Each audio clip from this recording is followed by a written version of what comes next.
Hey folks, it's Tom, your Frugal Prepper. So this is another gun video. I have lots of different kinds of videos on my channel.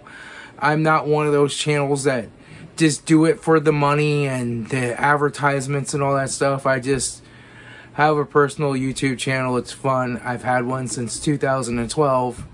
And I just make videos about myself and my life on there. So it's a gun video. If you don't like guns, you leave an anti-gun comment below and move on. But this, I dug out of the back of my gun safe. This is a Mosin Nagant. But we'll see, for those of you who know anything about Mosins, what might be special about this one. This is a special one. That's a dead giveaway right there. And that's a dead giveaway right there. And that's a dead giveaway. And this is a dead giveaway. What this is a Finnish Mosin. And so the Finnish basically took Mosin Nagants. They bought them from all different countries, from France and Italy. I mean, like all different countries that had Mosins, they bought them. But they bought some from Russia. They reclaimed some from Russia from fights in World War I and stuff. And they did not have the money to build a brand new rifle and ammunition and stuff from stock. And they didn't like the Mosins, some of the features on it. So they redid them and refinished them. This one was done in 1944. They redid some in the 1920s or something. This one was done in 1944. It's an M39. It has basically the early ones. They did all kinds of different upgrades and there's some match parts and stuff. These is one of the more complete ones. They took all the best upgrades on these later ones. They did some in the like 1960s too, but this is 1944. So, you know, the 40s they did some. And this one was imported into the United States in the year 2000, and it was purchased by my father-in-law in 2000 at a gun show. And now it's worth quite a bit of money because it is a prime example. It is like 100% bluing on the barrel and the receiver. Even underneath that wood, it's 100% bluing. It's beautiful. It's very nice. It has a different magazine well. Now, on some of these, they replaced the magazine wells, but on the good ones, they left the original ones, and this is the original one. It has a different serial number. It has a little wearing on the bluing, but that's normal for these. It has this piece on the stock they did. They redid the sights. They redid the front sight. So we'll put this down on the bench and kind of go through it and what it is and what I know about it. I mean, I'm sure there is a lot about this rifle. I don't know. I'm not a Mosin Nagant expert or anything. But this is a pretty nice one. And a lot of them that I see have a lot more wear on them than this one does. This one is a beautiful example. And I have shot it, but it's been like 10 years since I've shot it. And it shoots great. No malfunctions or anything. I just clean it up real good when I'm done shooting it. And it's been sitting in the back of my safe in a gun sock for a long time. And I decided to get it out and just clean it and oil it down. And I'll put it back in a gun sock and put it in the safe. And that's that. So, but let's go through markings on it and some of the changes that I know that they made on these rifles. Alright, so this is the Finnish Mosin Nagant. It takes a 7.62 by 54R. These are some surplus rounds that I got from somewhere. I don't know if these are corrosive or not, so I always clean it real good when I get done shooting these rounds. But some of these I do convert to boxer primers, and then I know they're not corrosive. But I still have a lot of the surplus ammo. So this is a pretty typical Mosin. It'll hold 5 rounds on a stripper clip. So if you don't know, you just put the stripper clip in there and push your rounds in, and that loads 5 rounds into this magazine. And then it's just a bolt action. So you go like that, you fire, you go like that, fire again. Okay, that's basically how that works.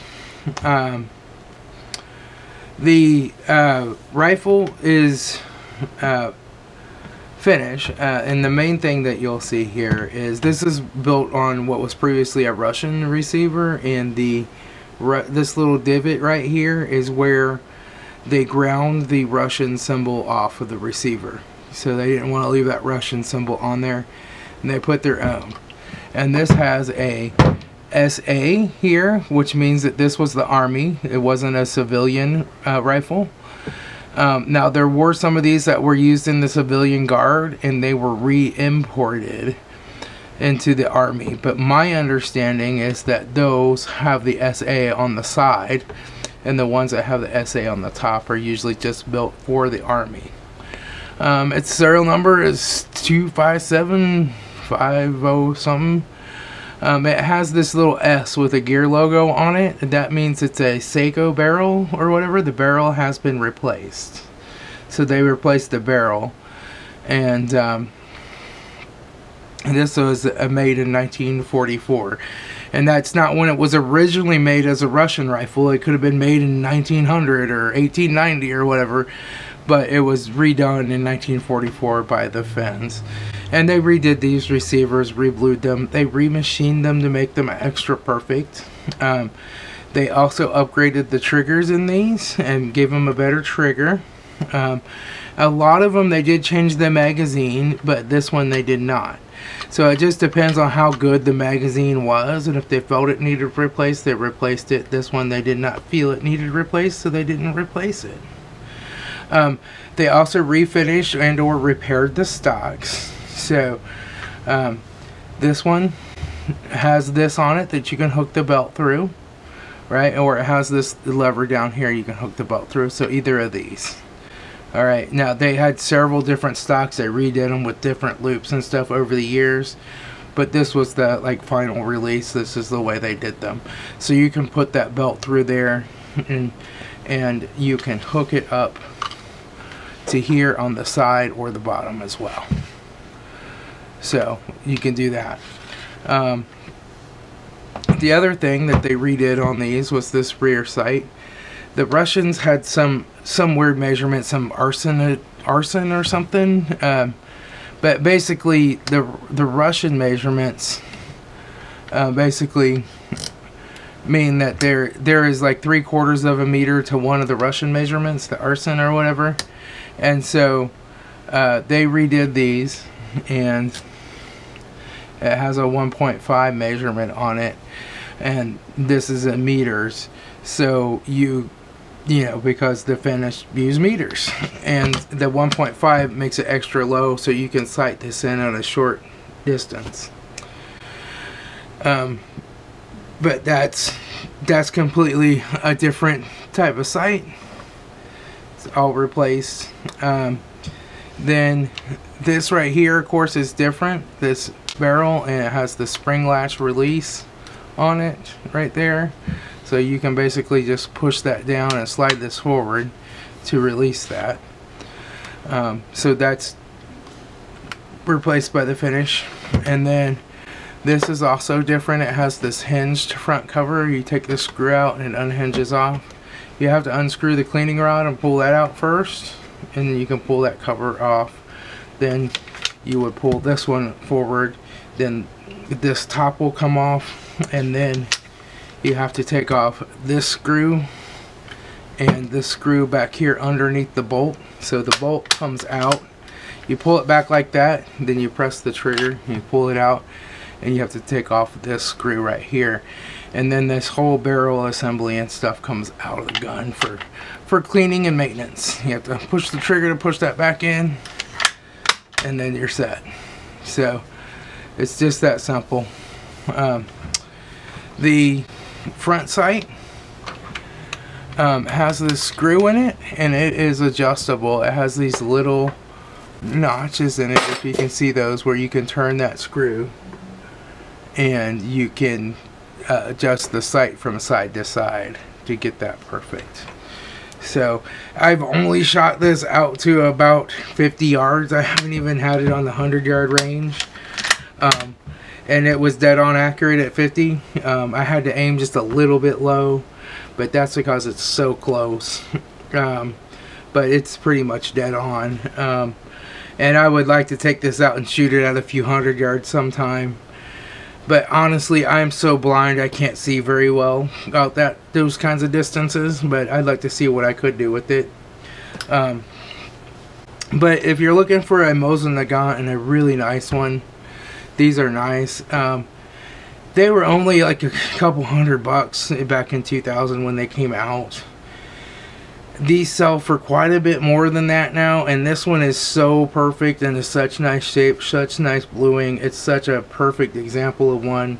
I'm sure it would command a high price. I don't know how much, but I'm not planning on selling this gun. You know, it's my father-in-law bought it and I inherited it, and I plan to keep it oiled and keep it nice forever and pass it on to my children. It's just a fine example of, you know, of history. You know, and the Finnish, they just couldn't afford to build rifles, so they repurposed these rifles, and they did a really nice job on them.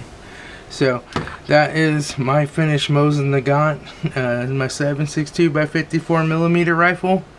I have owned Dragunovs in the past. I have owned an SVT-40 in the past. I have owned Turkish Mosins in the past. Those all went by the wayside. I sold them off.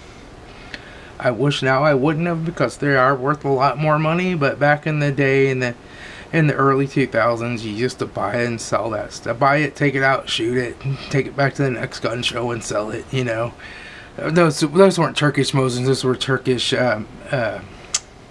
Mausers, Turkish Mausers. And I bought a couple of Russian Mosin Nagants for about that price too. So yeah, you used to get those surplus rifles really cheap. But they just don't really let them in the country anymore, or very rarely, and they don't come in by the hundreds of thousands like they used to, if you do find them. So they are getting harder to find and just, you know, more collectible as time goes on. But this is a really, really nice example of a Finnish Mosin Nagant. Alright, I'll talk to you all later. It's Tom, your Frugal Prepper.